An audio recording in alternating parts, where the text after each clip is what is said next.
In the hospital ward, Taeyang Kang coughed, and the white sheets were no longer white. Nobody flinched. Not the armed guards stationed like statues at the door. Not his inner circle, who had seen him survive bullet wounds and street wars. And certainly not the young woman in the black apron and white collar, who moved with practiced silence, replacing the bloodied basin with a fresh one. Maya Jefferson was good at being invisible. She had been perfecting the art in Taeyang's household for 3 years, a ghost in a maid's uniform who knew exactly how he liked his tea and exactly when to disappear into the shadows. Taeyang lay against the raised hospital bed, his sharp jawline tight with a mixture of fatigue and fury. On the monitors beside him, his vitals spiked in a jagged, frantic rhythm, a digital reflection of the toxin currently eating its way through his blood. It was an experimental poison, a coward's weapon delivered via a vintage wine bottle he had opened to celebrate a merger. He hadn't just been attacked, he had been dismantled by the very people he called brothers. "Get out," he rasped, his voice a jagged shard of ice. "All of you. Leave her." The guards hesitated, then retreated, the heavy door clicking shut. The silence that followed was heavy, clinical, and terrifying. Taeyang turned his head toward Maya. To the world, he was a monster with a black tattoo snaking up his neck and blood on his hands. To Maya, leaning over the bed railing with wide, shock-filled eyes, he was a man who looked smaller than he ever had, a king whose throne was being burned for fuel. Maya pressed her hand to her mouth, her body language radiating a mix of secrecy and urgency. She had lived by one rule: do the work, keep your head down, and never feel. But as she looked at the man she had secretly watched for years, the man who ate his meals in a silence so profound it broke her heart, the rule shattered. "Sir," she whispered, her voice trembling. "The doctors. They say the window is closing." Taeyang reached out, his hand trembling as he gripped her wrist, his dark, focused eyes burning into hers. The contrast was stark, his tattooed skin against her smooth, dark complexion, his violent world colliding with her quiet service. "They're waiting for me to die, Maya," he whispered, a fleck of blood hitting the hospital gown. "They want the name Kang to end with me. They want to erase everything I built." He pulled her closer, the intimacy of the moment overriding the monitor's steady beep. He didn't look for his lieutenants or his lawyers. He looked at the woman who had seen him at 3 a.m. when the mask slipped.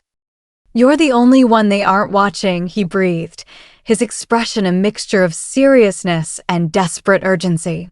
"The only one who doesn't want my crown. Maya, save my bloodline. Give me an heir that they can never find until it's too late." Maya froze. The clinical blue light of the ward felt suddenly like a spotlight. The proposal landed like a stone dropped from a great height, a life-altering pact that would transform her from a shadow in his house to the vessel of his legacy. She looked at his pale, sweating face and the tattoo that marked him as a target, and in that moment, the quiet woman decided to stop waiting. The clinical blue lighting of the VVP wing was meant to be soothing, but to Maya, it felt like a shroud. Beyond the thick, soundproof glass, the machines hummed with a rhythmic, mechanical indifference, tracking the slow surrender of Taeyang Kang's body. Dr. Choi stood at the foot of the bed, his tablet glowing with data that translated to a death sentence. "The toxin is synthetic, likely a modified organophosphate," the doctor said, his voice flat, drained of the empathy he had long ago traded for professional distance. "It has already crossed the blood-brain barrier. The internal bleeding we're seeing is just the beginning of the systemic failure. We can manage the pain, Mr. Kang, but the damage is irreversible." Taeyang didn't look at the doctor. He didn't even look at the blood-flecked tissue he gripped in his pale, tattooed hand. His dark, focused eyes remained fixed on Maya, who stood by the four-stand, her fingers trembling against the cool metal. How long? Taeyang rasped. 72 hours of lucidity, Dr. Choi replied. Perhaps a week of life. If we begin aggressive palliative care immediately, we might stretch that, but… Get out. Taeyang's voice wasn't loud, but it carried the weight of a man who still owned the air in the room. The doctor hesitated, glancing at the monitors. Sir, we need to discuss the DNR orders and… Out, Taeyang repeated, his gaze shifting to the guards stationed by the door like stone gargoyles. All of you. Bong-su, take the men to the end of the hall. No one enters. Not the lawyers, not the lieutenants, not even the board. If anyone tries to cross that threshold, treat them as the one who poisoned me. Bong-su, a man who had bled for the Kang family for a decade, bowed deeply. He signaled to the others, and the room emptied with a series of soft, synchronized clicks. The heavy, reinforced door sealed shut, leaving Maya alone in the silence with a dying king. Maya felt the air leave her lungs. For 3 years, she had been a shadow in his world, a woman from a different continent who cleaned his silk shirts and prepared his coffee exactly 4 minutes before he woke. She was the one who saw the exhaustion he hid from his soldiers, but she had never been the one he spoke to. Maya, he said. The way he used her name, stripped of her title, felt like a physical touch. She stepped closer, her black apron rustling. I'm here, sir. I'll call the specialist in London. There must be someone. Maya, look at me. She looked. Up close, the streaks of blood on his cheek were darker, and the intricate tattoo on his neck pulsed with his labored breathing. He looked like a masterpiece that someone had tried to burn. The doctors are wrong about one thing, he whispered, reaching out to catch the hem of her white sleeve. I don't have a week. My enemies are already counting my pulse from the hallway. When the heart of the Kang family stops, they will tear this city apart to find what's left of my assets. They've already killed me, but they haven't won yet. Maya leaned in, her eyes wide with shock and a growing, terrifying realization. The professional boundary was gone, replaced by a raw, desperate intimacy. What can I do? I'm just the maid, Taeyang. He pulled her closer, his grip surprisingly strong for a man whose body was failing. You are the only person in this building who doesn't want a piece of my crown. And that is why you are the only one who can save my bloodline. Maya's breath hitched, the sound amplified by the sterile silence of the room. She looked down at the hand gripping her wrist, pale, trembling, yet possessing a desperate strength. The ink of his tattoos seemed to pulse against his skin, a stark contrast to the light blue hospital gown that made him look so fragile. The soldiers, your men, Maya whispered, her voice barely audible over the hum of the heart monitor. They would die for you, Taeyang. Bong-su is outside that door right now. Why are you telling me this? Taeyang let out a jagged, wet cough, a fresh bloom of red staining the chest of his gown. He didn't look away from her. Bong-su is a good soldier, but soldiers follow commanders. When I am gone, there will be a new commander. The Syndicate is a machine, Maya. It doesn't value loyalty, it values the seat. The moment my heart stops, they will look for the next man to fill it. They won't protect my legacy, they will consume it. He pulled her closer, forcing her to lean over the bed railing until she could smell the faint, metallic scent of blood and the sharp tang of antiseptic. If they find out I have an heir, that child is a target before its first breath. A threat to be neutralized.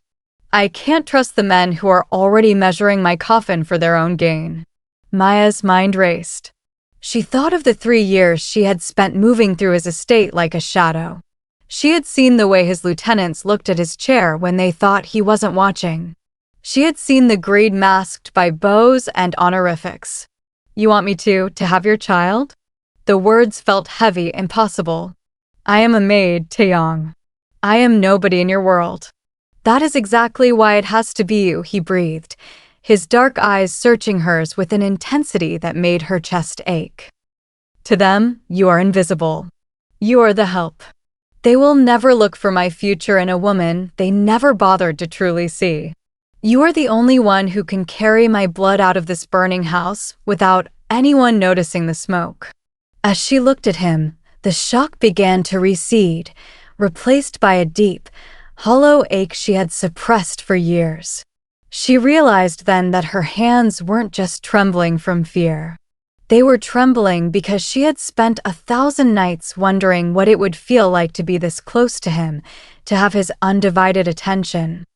She had lived in the periphery of his violence and his wealth, yet she had fallen for the quiet man who sat alone in the dark of his library, looking like he carried the weight of the entire world on his shoulders.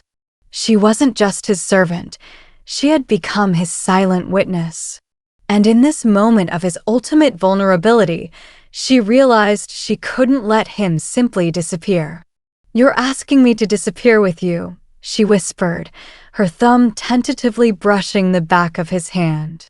"I am asking you to survive for me," Taeyang replied, his voice softening, a rare flicker of something resembling tenderness crossing his tired features.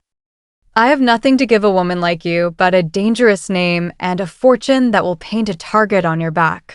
But if you say yes, I will spend every second I have left making sure no one can ever touch you." Maya looked at the blood on his cheek, then back to his eyes. The rule of service she had lived by, the wall she had built to protect her heart, crumbled. "Yes," she said, the word of vow. "I will save your bloodline." The transition from maid to matriarch happened in the hollow, dead hours of the night, when the hospital hummed with the ghosts of the living and the silence of the dying. There was no white lace, no choir, and no audience. The air was thick with the scent of ozone from the medical monitors, and the sharp, metallic tang of the blood Taeyang could no longer keep inside. A man Maya didn't recognize, a lawyer with eyes as cold as a winter morning and a mouth that looked like it had never smiled, stood at the foot of the bed. He held a stack of papers that felt heavier than the penthouse Taeyang owned. Beside him stood a disgraced priest Taeyang had summoned from the city's underbelly, a man who knew how to keep a secret better than he knew his prayers. "The assets are categorized under the Jefferson Trust," the lawyer whispered, his voice a dry rasp. "Upon the signing of these documents and the completion of the rites, Maya Jefferson will become the sole legal proxy for the Kang estate. The penthouse, the shell companies, the overseas accounts. All of it." Taeyang leaned back against the pillows, his breathing a shallow, hitching sound. The black tattoo on his neck seemed to darken against his increasingly translucent skin. He looked at Maya, who stood by his side in her simple white shirt and black apron, the uniform of a servant being asked to wear the crown of a syndicate. "Sign," Taeyang commanded softly. Maya's hand shook as she took the pen. She looked at the signature line, then at the man she had loved from the shadows for 3 years. This wasn't a marriage of romance. It was a tactical maneuver, a fortress built of paper to protect the life they were about to create. As her name joined his on the parchment, the priest began the ancient words, his voice a low drone that competed with the rhythmic beep of the heart monitor. "With this ring," Taeyang whispered, his fingers fumbling with a heavy gold band that bore the family crest, a dragon coiled around a dying star. He slid it onto Maya's finger. It was too large, sliding loosely against her dark skin, a weight she wasn't sure she was strong enough to carry. "I give you my name. And with my name, I give you my enemies. Are you ready for that, Maya?" Maya looked at the gold ring, then leaned down, her lips brushing his forehead, which was slick with cold sweat. The shock she had felt earlier had solidified into a fierce, protective steel. She realized that she was no longer just his witness. She was his legacy's last line of defense. "I have been protecting your home for 3 years, Taeyang," she whispered, her wide eyes reflecting the clinical blue light. "I know how to keep the world out. The priest finished the blessing, a hurried amen that felt more like a warning than a benediction. The lawyer packed his briefcase and vanished into the hallway shadows without a second glance. In the eyes of the law and the underworld, the maid was gone. In her place sat the secret queen of a crumbling empire, holding the hand of a man who was already halfway to the grave. Taeyang closed his eyes, his grip on her hand finally loosening as a brief, medicated sleep claimed him. Maya sat in the dark, the heavy gold ring catching the flicker of the foredrip, watching the door and waiting for the wolves she knew were coming. The toxin moved through Taeyang's veins like liquid glass, shattering his strength piece by piece. By the following evening, the pale composure he had maintained at the hospital was gone, replaced by a fever that burned through his silk sheets and a tremor in his hands he could no longer hide. But as his body withered, his mind became a terrifying, sharpened blade. He was a dying man, and a dying man has no reason to be merciful. Maya stayed at his side, her role now a blur between nurse and accomplice. She watched as he sat upright in the bed, propped up by pillows, a laptop humming on his knees, and a secure burner phone pressed to his ear. The intricate black tattoo on his neck looked like a dark vine choking the life out of him, yet his eyes, dark, focused, and lethal, remained the eyes of the dragon of Seoul. "Do it now," Taeyang rasped into the phone, his voice a ghost of its former power. "I want the ledger from the Busan docks. If the numbers don't match the wine shipment, burn the warehouse with the manager inside." He hung up and slumped back, a violent fit of coughing racking his frame. Maya was there instantly, pressing a cool cloth to his forehead and holding a basin for the blood he spat out. Her fingers brushed the edge of the neck tattoo, and for a second, his hand covered hers. It was ice cold. "You should rest," she whispered, the gold ring on her finger catching the dim light of the ward. "The doctor said the stress is accelerating the systemic failure." "The stress isn't killing me, Maya. The loose ends are," he breathed, his gaze shifting to the door. "If I leave those traitors breathing, they will spend every day of your life hunting you and the child. I am not resting until I've cleared a path for you." Over the next 6 hours, Maya witnessed the cleaning of the house. It was a silent, digital massacre. With a few whispered commands and encrypted transfers, Taeyang systematically dismantled the cabal that had tried to usurp him. He cut off their offshore funds, leaked their locations to rival syndicates, and sent final severance packages to his most loyal enforcers with instructions that left no room for error. By midnight, the burner phone buzzed one last time. A single text appeared: "It is finished." The tension finally left Taeyang's shoulders, and he seemed to deflate into the mattress. The monitor spiked, the alarm chiming a frantic warning that his heart was struggling under the weight of the effort. Maya leaned over the bed railing, her heart breaking at the sight of his exhaustion. "They're gone," he whispered, looking up at her. The urgency was replaced by a hollow, haunting fatigue. "The men who put this into my blood, they won't be around to see the sun rise." He reached up, his thumb tracing the line of her jaw.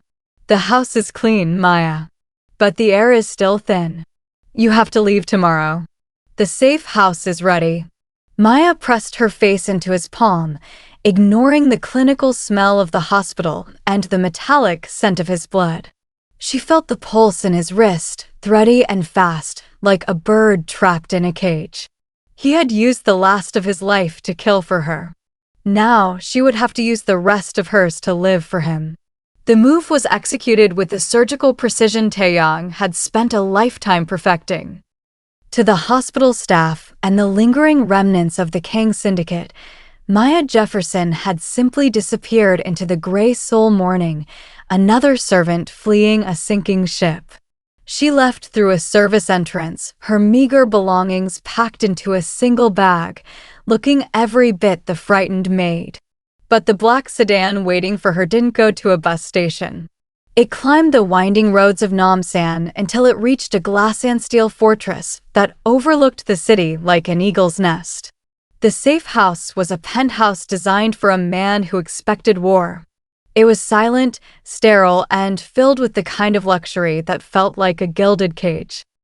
Maya stood in the center of the vast living room, the gold family crest ring hanging heavy on a chain around her neck, tucked beneath her shirt. For 3 years, she had polished floors like these.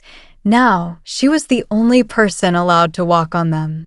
As the weeks bled into months, the world beyond the reinforced windows descended into chaos. The news was filled with the fragmented collapse of Taeyang's empire, the accidental deaths of his rivals, the freezing of accounts, and the frantic search for his hidden assets. But while the sharks tore each other apart for scraps, Maya lived in a shadow world of quiet discipline. The pregnancy changed the rhythm of her life. The morning sickness arrived first, a physical reminder of the pact she had made in that blue-lit hospital room.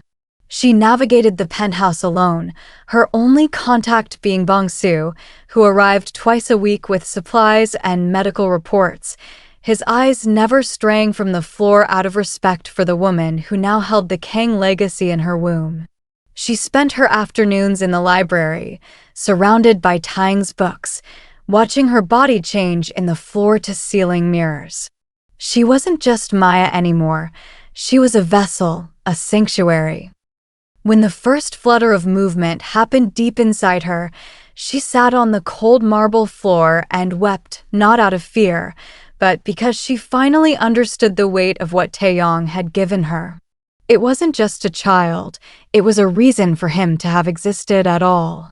She often found herself standing at the window at 2 a.m., looking toward the distant lights of the hospital where Taeyang was fading.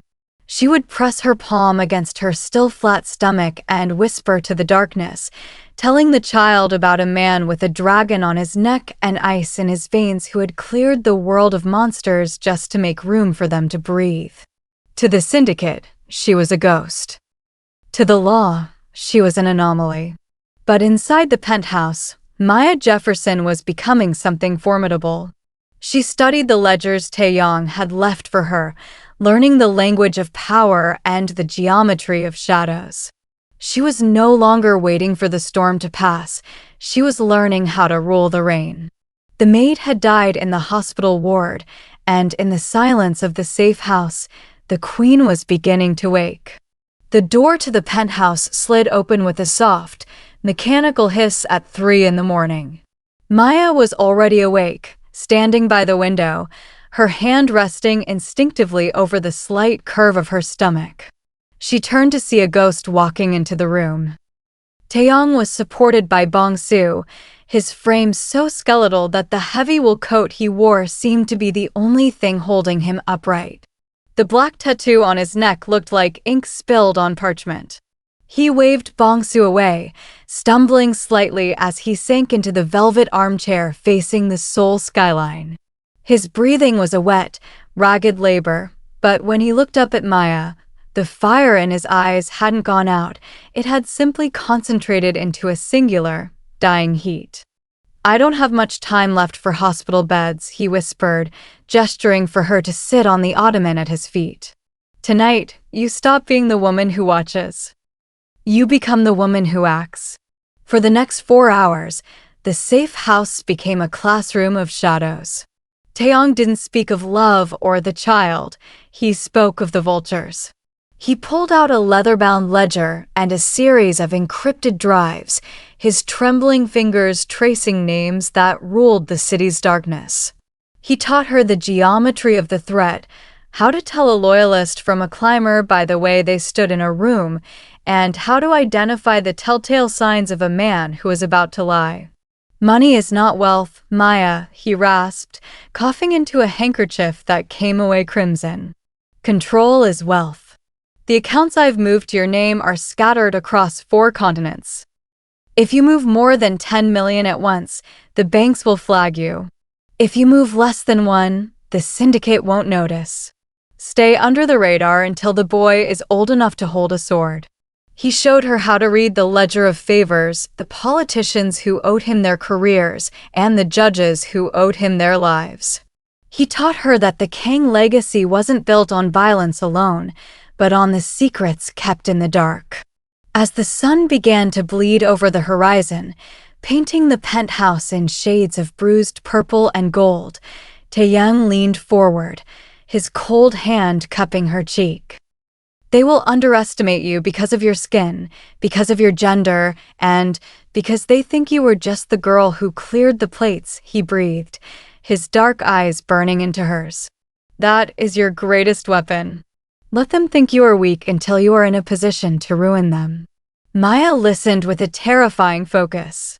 The soft African maid who had once been afraid of the sound of breaking glass was gone.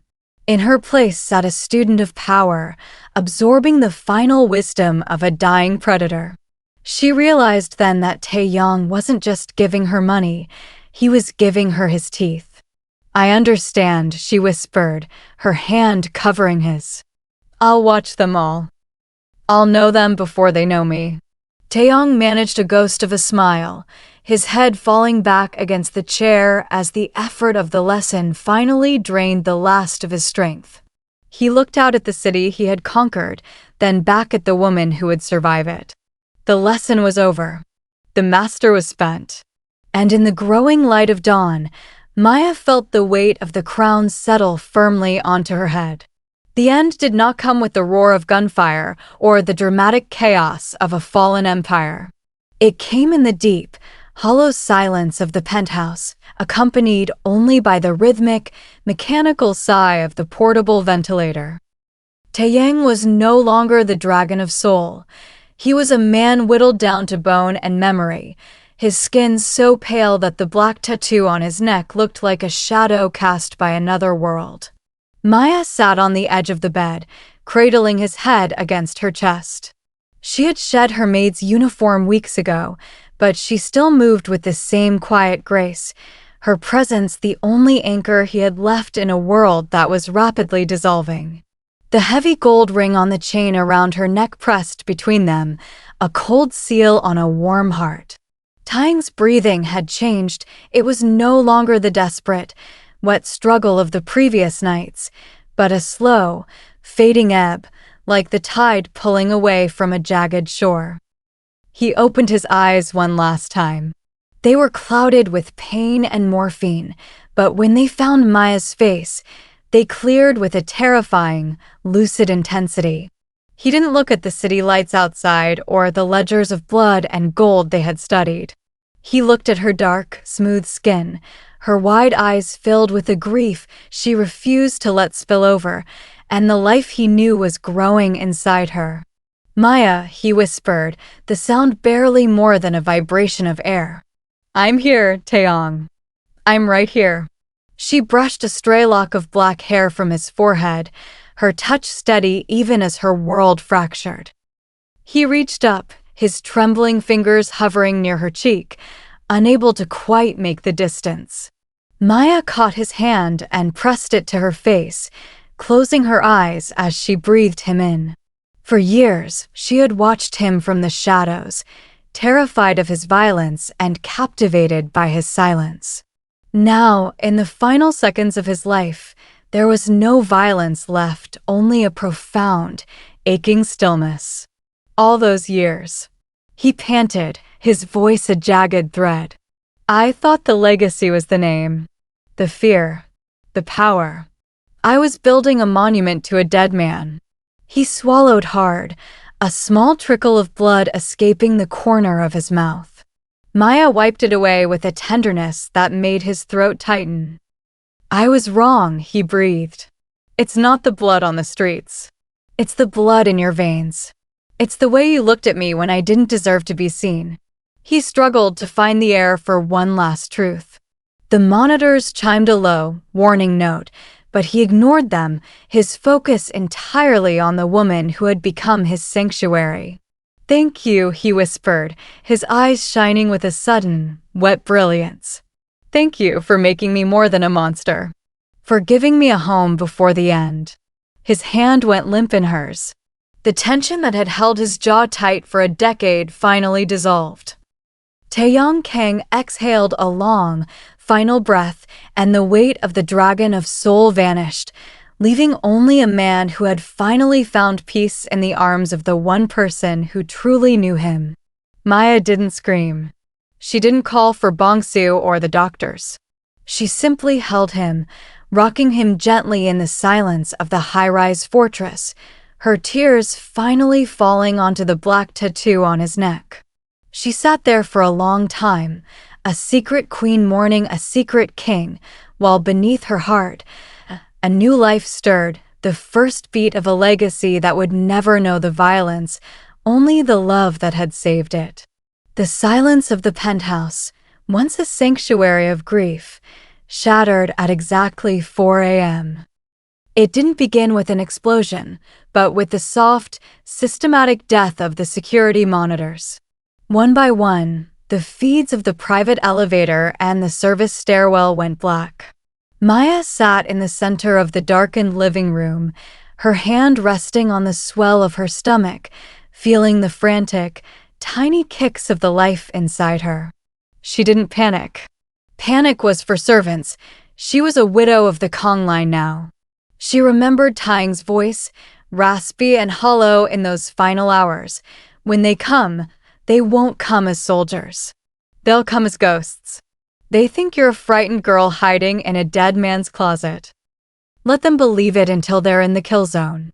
The heavy, reinforced front door groaned as a thermite charge ate through the locking mechanism. Maya stood up, her movements calm and deliberate. She wasn't wearing her maid's uniform. She wore a dark, silk robe that hid the shape of her pregnancy and the weight of the small, sleek pistol tucked into the small of her back. She retreated not toward the bedroom, but toward the kitchen, the place where the world expected a maid to hide. Two men entered first, their faces masked, moving with the arrogance of those who believed their target was helpless. They bypassed the expensive art and the safes, heading straight for the master suite. They were looking for the ledgers, the keys, and the woman. Maya stood in the shadows of the kitchen island, watching them on a secondary, analog tablet Taeyang had hidden behind the spice rack. She waited until they reached the hallway, the narrowest point of the penthouse. With a steady hand, she swiped a command on the screen. The geometry of the threat Taeyang had taught her came to life. High-intensity strobe lights, hidden in the molding, erupted into a blinding, disorienting flicker. At the same moment, a high-frequency acoustic alarm, silent to the human ear but devastating to the inner ear, flooded the hallway. The men crumpled, clutching their heads, their tactical advantages neutralized by the very environment they sought to conquer. Maya stepped out of the kitchen. She didn't look like the woman who used to clear their dinner plates. Her wide eyes were cold, reflecting the jagged light. She saw a third man entering through the main door, Ji-hoon, one of Taeyang's former mid-level lieutenants. He was the one who had always looked at her like she was part of the furniture. "Where is it, Maya?" he yelled over the chaos, his gun leveled at her. "The codes. The accounts. Give them to me, and maybe I'll let you leave this city alive." Maya didn't flinch. She thought of Taeyang's eyes in the hospital ward. She thought of the bloodline she carried.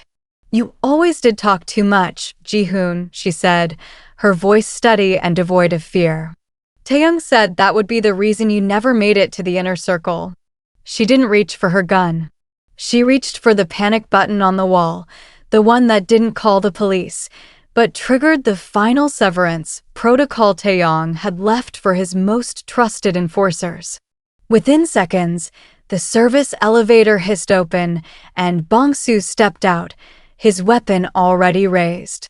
The siege ended as quickly as it had begun. As Bongsu moved to secure the perimeter, Maya walked past the fallen men without a second glance. She went to the window, looking out at the gray Seoul dawn. The vultures had come, and she had broken their wings. She wasn't just surviving anymore. She was winning. 6 years later, The Seoul skyline remained just as bright and indifferent as the night Taeyang left it, but the view from the penthouse balcony felt different now. The air was no longer thick with the scent of antiseptic and desperation. It smelled of rain and the expensive jasmine tea Maya favored. Maya stood by the railing, her dark skin glowing under the moonlight. She was dressed in a tailored silk suit of deep emerald, a far cry from the black apron she had worn for years. The heavy gold family ring no longer hung on a hidden chain. It sat firmly on her finger, a symbol of the authority she wielded with a quiet, terrifying grace. She had spent the last half-decade navigating the labyrinth Taeyang had left her, turning his ledger of favors into a fortress of loyalty. The world had tried to underestimate her, but one by one, the vultures had learned that the maid who cleared the plates had also learned how to poison the well. Beside her, standing on a small wooden stool so he could see over the glass balustrade, was a 6-year-old boy named Joe. He stood with a preternatural stillness that made Maya's heart ache with a familiar rhythm. Joe possessed Taeyang's sharp, defined jawline and the same dark, focused eyes that could pull the truth out of a room without saying a word. Around his neck, the boy wore a custom silver pendant, a coiled dragon that mirrored the tattoo his father had once carried on his skin. "Is that where he ruled, Mama?" Joe asked, pointing his small finger toward the shimmering lights of the Gangnam district. "He ruled everywhere the light touches, Joe," Maya replied, her voice smooth and steady. "And in the places where the light doesn't reach, too. But he didn't do it for the lights. He did it so we could stand here tonight."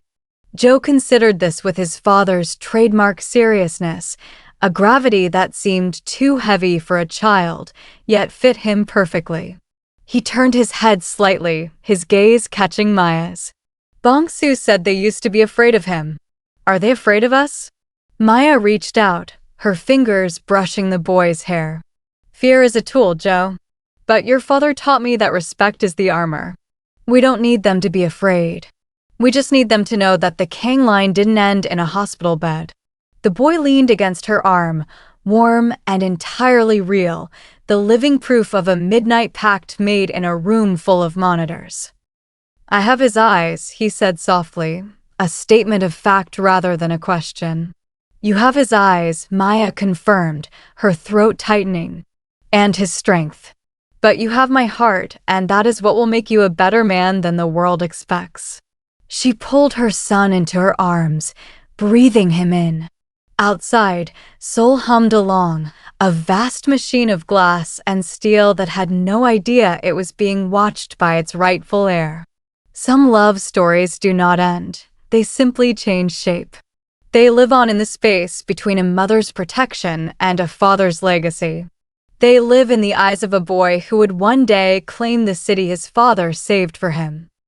Maya looked out at the horizon, the gold ring catching the light. The bloodline was safe. The house was clean. And for the first time in 6 years, she let herself smile, knowing that somewhere in the shadows of the city, Taeyang was watching his dragon finally learn how to fly.